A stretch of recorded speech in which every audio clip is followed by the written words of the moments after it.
Alors, tu as commencé par te faire connaître sur TikTok. C'est hyper vite accéléré pour toi. En novembre dernier, tu as sorti un album, La Loi du Papillon. Exact. D'ailleurs, j'ai eu très peur quand j'ai ouvert... le flyer avec les papillons qui s'envolent. Non, on s'y attendait pas du tout. Tous les papillons ont volé. On s'est dit, waouh, c'était incroyable. J'ai vu la vidéo d'ailleurs. Génial. Avec des titres, donc c'est un album hyper personnel avec des titres comme Dépassé, que vous avez découvert ici sur M Radio. Ou encore le rendez-vous avec Kyo. Il y a une personne qui a tenu à te laisser un petit message, donc je vais te le faire écouter. C'est un vocal. Oh là. Et tu vas devoir deviner qui c'est. Oh la honte si je Mais non, sais tu pas vas qui savoir. c'est. Hello M Radio et hello Théo, j'espère que tu vas bien. Vraiment bravo pour tout ce que tu fais. T'es vraiment trop fort. Bravo aussi pour ta presta de victoire. Incroyable. Et puis le styliste, pépite. Je suis trop contente que tu démarres ta tournée bientôt. Trop contente de pouvoir partager quelques-unes de tes premières parties. Ça me fait trop plaisir. Donc voilà, je te fais plein de bisous. On se voit bientôt et à bientôt tout le monde. Très chou. Ce message de Niska. Qui est Niska? Non mais Adeline Leveau bien entendu. Qui est Adeline Leveau pour toi? C'est marrant parce que pour moi c'est une très belle rencontre. C'est une artiste, voilà, pour ceux qui ne la connaissent pas, qui travaille chez Amorino la journée et qui le soir aussi compose. Justement, elle a fait une chanson, crois-moi, avec Gaëtan Roussel d'ailleurs, et même qui vient de sortir son EP. Et j'adore sa douceur et son honnêteté dans toutes ses chansons. Elle a sorti la dernière chanson où je lui fais sa promo, carrément quoi. Oui, c'est sympa. Coup, elle est venue d'ailleurs dans le podcast. Ouais. Génial. Et je suis très content qu'elle puisse faire des premières parties. Ça me tenait à cœur en tout cas de pouvoir l'inviter et sillonner un peu la francophonie ensemble. On l'embrasse, on lui fait des gros bisous. Mais merci, c'est super, un très joli message. Les questions que les gens se posent. Est-ce que tu es prêt? As-tu un objet fétiche? Un objet fétiche, je suis là à la détente, hein, mais qu'est-ce que... Pardon, oui, une bague. Juste une bague sur tous les doigts, sur les 10 doigts. C'est une bague que mes parents m'ont offerte. C'est une pièce de 5 francs suisses. Et ils m'ont dit, c'est pour pas que tu deviennes trop parisien. D'accord, merci. Ah mais non, mais c'est ça, c'est pour pas que je les oublie en soi. C'est... À quel moment tu as des papillons dans le ventre? Alors, à plein de moments, quand j'ai faim, quand je suis un peu amoureux aussi, et quand j'ai vraiment envie de composer, c'est des papillons qui sont dans le ventre, dans le cœur et un peu partout, et qui doivent être posés sur une feuille pour être écrits et créer des chansons.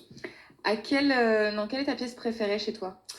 Pièce préférée chez moi, c'est mon bureau. Je pense que dans l'inconscient, je rêve d'être un employé de bureau et je passe toutes mes journées de 8h à 20h derrière mon bureau, assis. Faut quand même faire un peu de sport parce que sinon après on devient un légume. Mais ouais, je passe beaucoup de temps derrière mon bureau. Si tu pouvais avoir un super pouvoir, ce serait lequel? Un super pouvoir, ce serait... de nettoyer mon appartement en moins de 5 minutes. Ce serait génial. Ah ouais. Moi, je le veux aussi. Hein. Ah bah, moi aussi. On est d'accord. Ton dessin animé préféré? Alors, je vais rejoindre ça. C'est les studios Ghibli. Je sais pas si c'est considéré comme dessin animé, mais en vrai, Des mangas? Voilà, c'est ça. Ça va? Oui, moi, c'est ok. De toute façon, okay. c'est de l'animation. Enfin, voilà, c'est des images qui dessinées, qui s'enchaînent. C'est quoi tes techniques à toi pour te déstresser? Pour déstresser, faire de la musique, clairement. Tout le temps, chantonner un petit peu, créer derrière mon ordinateur, un peu comme un geek en soi, à créer. Est-ce que tu as un petit gris-gris, un petit rituel avant de monter sur scène, justement, parce que quand tu es stressé, tu vas faire de la musique, certes, tu vas monter sur scène. Est-ce que tu as un petit rituel, genre, je sais pas, la respiration? Alors, je suis pas trop dans... J'y connais rien à tout ce qui est ésotérique, dans le soin, à faire du yoga, tout ça. Je suis très mauvais. La sophrologie. Exact, j'y arrive pas. Au contraire, ça me stresse encore plus. Mais je pense que ce qui me déstresse, c'est de pouvoir discuter avec toute mon équipe. On se fasse un gros câlin, que je leur demande si ça va, justement, s'ils sont pas stressés. Et souvent, ils le sont pas, donc... ça te déstresse. Voilà. Exact. L'odeur qui te rassure? L'odeur qui me rassure... L'odeur des ricolas à l'eucalyptus. D'ailleurs, t'en veux un ou pas? Non, mais... J'en ai là-bas. C'est très gentil de proposer. Pourquoi cette odeur? Je sais pas, mais je pense que c'est encore mes racines un peu suisses qui frappent, mais ce côté, j'ai toujours des ricolas sur moi, enfin je sais pas, c'est... Toujours à l'eucalyptus? Bah ouais, parce que la menthe, je trouve ça un peu fort. Orange, un peu trop lambda. Ouais, c'est ça. Voilà, team ricola, toujours. Ton mot préféré de la langue française? Paraskevidécatriaphobes, c'est genre la phobie des vendredis 13. Tu veux le redire? Non, je n'ai pas retenu. Tu peux le redire? Paraskevidécatriaphobes. Paraskevi, vendredi, Ouais. décatria 13 et phobos, la peur. Mais j'aurais appris plein de trucs aujourd'hui, c'est génial. Ouais. Qu'est-ce que tu aimes faire la veille d'un concert? Bah souvent la veille d'un concert, il y a un autre concert qui est là, donc bah te faire un concert. Est-ce que tu pratiques du sport? Alors j'aimerais bien, outre le ménage, du coup, c'est aller en salle de sport. Le truc basique et le plus efficace, c'est de pouvoir aller en salle de sport. Le seul problème, c'est que je dois marcher 30 minutes, donc faut déjà se motiver pour y aller. Bon, dis-toi, ma salle de sport, elle est en face de chez moi, j'y vais pas. Hein. Je regarde comme ça. Bah, voilà. Donc on est pareil. Est-ce que tu es déjà retourné au Vietnam? Oui, j'y suis retourné à mes 10 ans. Mais j'avais les yeux encore d'un enfant, donc c'était vraiment des vacances en soi. Mais là, il me tarde d'y retourner pour plus découvrir un peu d'où je viens et ce qui m'a construit. Le film préféré, ton film préféré? La Grande Vadrouille, avec Louis de Funès. Le livre posé sur ta table de chevet? Ouf. Alors, je vais dire... ça s'appelle Les Poètes Maudits. Je sais même plus de quel ouvrage c'est, mais en soi ça parle de Baudelaire, enfin justement de Verlaine, enfin de Rimbaud, de tous ces poètes en vrai qui ont construit un peu la langue française. Est-ce que tu peux nous raconter ta meilleure blague? Non. Je n'en ai pas. J'aurais demandé, j'aurais posé la question. Je suis pas censé être... Je suis pas réputé pour être une personne drôle. La blague à Toto, je sais pas, non? Oh non, je suis mauvais, je préfère chanter. Alors, on va continuer de mieux te découvrir. Je vais te faire des propositions et à toi de me dire au tac ce que tu es. Aventurier ou casanier? Casanier. Réfléchi ou impulsif? Réfléchi. Introverti ou extraverti? Introverti qui est devenu extraverti avec le métier, quoi. Généreux ou économe? Généreux. Organisé ou bordélique? Organisé. Oh. Oui. Okay. C'est important d'être organisé, surtout dans ce métier où on forme soi-même son planning. Ouais, non, je peux pas jouer à Fortnite tous les jours, tout le temps, de minuit. Pourtant, t'aimerais bien. Alors, non, honnêtement, même la conscience, au bout d'un moment, elle en prend un coup. Non. Réaliste ou rêveur? Réaliste. Rationnel ou émotionnel? J'ai envie de dire rationnel. Patient ou impatient? Je sais pas.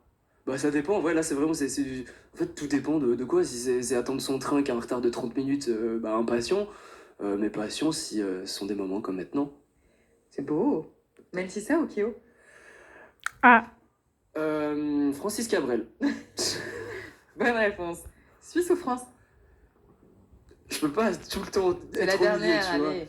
Non, je vais dire sincèrement la francophonie, en fait. Des questions plus musicales maintenant. Ah, cool. Comment tu décrirais cet album, La Loi du Papillon? Éclectique et surtout qui raconte le voyage de mon âme, le voyage d'un point A à Z, du Vietnam jusque sous le feu des projecteurs de Nuit Incolore. Quel est le titre que tu préfères sur cet album? Et j'en ai... Alors, honnêtement, mes préférés, ce sont les 3 feats, en guillemets, les 3 morceaux où j'ai eu l'occasion de pouvoir inviter des artistes et à ce moment-là de me dire « Ah ouais, je connais ma limite » et de pouvoir découvrir un autre univers, de pouvoir partager des idées. Donc celui de Mentissa, de Kyo et de Tzu The Kid. Si je te dis « L'amour n'a pas besoin de paroles », tu me réponds? C'est vrai, parce qu'avec les gestes, on peut faire beaucoup de choses. On peut parler sans un mot, justement. On peut offrir. Dans le regard. Ouais, c'est ça. Quelles sont tes influences musicales? Alors, je me suis tapé des études de musicologie. Pour m'appeler, je pourrais dire la science de la musique et tout. Non, musicologie, c'est vraiment genre le solfège, étudier des opéras. C'est cool sur le papier. Mais après, en vrai, en théorique, c'est un peu fatigant. Donc, j'écoute beaucoup de musique classique, d'opéra, tout ça, de trucs qu'on écoute quand on est sous la douche. Mais aussi beaucoup de hip-hop. Genre, vraiment, il y a cette dualité qui combat. Enfin, voilà, il y a tout. Le premier concert que tu as vu, c'était qui? Le premier concert que j'ai vu, c'était... je suis un peu loin à la détente, c'était en 2020. C'est celui de Tzu The Kid, à Genève, en Suisse. Et c'est pour ça que de pouvoir l'inviter sur l'album, pour moi, c'était assez important. De faire une chanson de pouvoir faire une chanson à la dimension un peu live, rock, bah, c'était important. Avant ce premier concert, t'avais jamais fait de concert? Bah en vrai, peut-être le concert de mes parents parce qu'ils font des balles dans des villages en Suisse. Je sais pas si ça compte en vrai. Enfin, Non. voilà. Non, ça compte pas. Même mes auditions de piano de 3 minutes, je pense que ça compte pas. Enfin, non. Mais alors, du coup, le premier CD que t'as écouté? Premier CD que j'ai écouté, bah. Alors, désolé, faut pas que la police écoute ça, mais je pense que ça devait être des CD où on téléchargeait des trucs dessus. Enfin voilà, genre. Mais c'était l'époque, hein, vraiment, non. Il y a prescription. Mais un artiste en particulier ou non?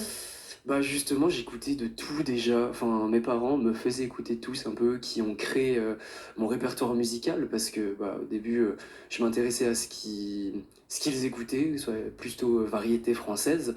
J'ai grandi avec ça et bah voilà. Aline Lovo va faire quelques premières parties donc, de ta tournée, on en parlait en début d'interview. Est-ce que un jour, peut-être bientôt, vous allez partager un duo ensemble? Je reste ouvert à toute chose, franchement. Un duo, que ce soit d'écriture, justement, ou voilà, pourquoi pas. Enfin voilà, on verra avec le temps. Et comment tu as rencontré Mentissa et Kyo? Alors, c'est deux atmosphères très différentes. On commence par qui? Mentissa. Mentissa, on s'est rencontrés dans un bowling. On a fait du karting et du laser game, donc c'est plus ce côté jeunesse qui se divertit. Et le lendemain de cette folle journée, je lui ai écrit, ça te dirait de participer à mon album. Elle a dit, oh ouais, trop chaud. Et du coup, bah, Paradox est là. Et pour Kyo, du coup, ça s'est fait grâce à Vagram, grâce à la maison de disques, directement en contact. Je n'osais pas les approcher, puis bon, bref. On a fait un petit rendez-vous terrasse dans le 9e et on a passé la nuit ensemble. Enfin voilà, enfin quoique La parce nuit que ensemble. la nuit, non, c'est faux. La soirée, le début de soirée ensemble parce qu'il devait aller chercher les enfants et voilà. Avec qui tu rêves de faire un duo? Moi J'aurais rêvé de faire un duo avec mon grand-père parce que c'est lui qui m'a donné envie de faire de la musique. Ah. Et il était polyinstrumentiste. Pourquoi et moi je pense que ça aurait été une belle aventure qui aurait Pourquoi conclu, pas on va dire, moi tous mes espoirs dans la musique. Enfin voilà. Dans 5 ans, tu te vois où? Dans 5 ans, je me vois. Je sais pas, justement, comme dit aux parents, je suis très rationnel et moins rêveur. Donc je ne sais pas encore. Je pense que dans 5 ans, en tout cas, j'espère vivant. Et puis après, on verra. T'es vivant, hein, moi je te Il y dis. a une salle où tu aimerais te produire en France. En France, une salle, j'aimerais bien faire l'Olympia. Ah bah non, on l'a fait en fait en fin d'année. Donc non. Il n'y a pas une salle qui te fait Salle rêver mythique, non, mais je peux vraiment pas rêver là-dessus. Bah en vrai, une salle à La Réunion, pourquoi pas. Parce que c'est bien La Réunion aussi. Il fait beau. Il fait beau, il fait chaud. Il fait chaud. Il y a beaucoup de choses à faire, quoi. Merci beaucoup, Nuit Incolore, d'avoir répondu à toutes ces questions. Alors, demain, on te retrouvera à Rennes, le 5 avril.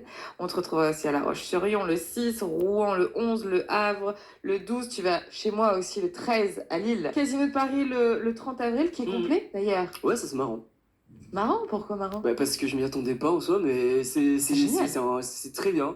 J'ai hâte parce que c'est tout bientôt. Et puis 29 novembre, l'Olympia. Exactement. Bonne chance. Bah merci beaucoup À d'avoir bientôt. dit tout ça et bah à bientôt. Merci pour l'invitation. Merci.